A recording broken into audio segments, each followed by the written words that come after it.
Bharat Pakistan border पर अभी भी तनाव है, लेकिन दोनों देशों में माहौल एकदम अलग नजर आ रहा है। शनिवार शाम को अमेरिकी राष्ट्रपति की तरफ से भारत और पाकिस्तान के बीच सीज फायर का ऐलान करने के बाद से भारत में एक तरह की चुप्पी पसरी हुई है, जबकि पाकिस्तान में जश्न का माहौल है।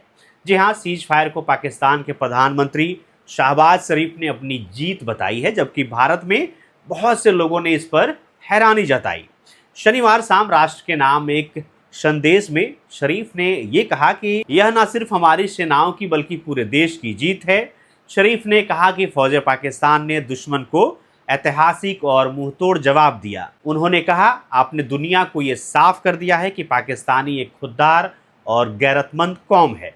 हमारी इज्जत, हमारा वकार और खुददारी हमें जान से भी ज़्यादा अजीज है। कोई हमारी खुद मुख्तारी को चैलेंज करे तो हम अपनी जर जमीन की सुरक्षा के लिए सीसा पिलाई दीवार बन जाते हैं।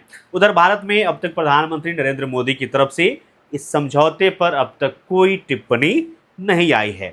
समझौते के बारे में देश को बताते हुए भारत के विदेश मंत्री डॉक्टर एस जयशंकर ने सोशल मीडिया साइट एक्स पर लिखा, आज सैन्य कार्रवाई और गोलीबारी रोकने पर भारत और पाकिस्तान एक सहमति पर पहुंच गए हैं। आतंकवाद के हर प्रकार और रूप पर भारत का रुख अटल और स्पष्ट है, यह ऐसा ही बना रहेगा।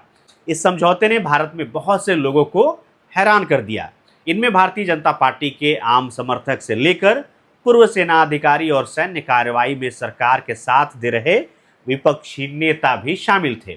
पूर्व भारतीय सेना प्रमुख जनरल वेद प्रकाश मलिक ने एक्स पर लिखा, संघर्ष विराम 10 मई 2025। हमने भारत के भविष्य के इतिहास को यह पूछने के लिए छोड़ दिया है, पाकिस्तानी आतंकवादी हमले के बाद अपने बल प्रयोग और गैर बल प्रयोग वाली कार्रवाइयों से भारत ने कोई राजनीतिक या रणनीतिक लाभ हासिल किया या नहीं।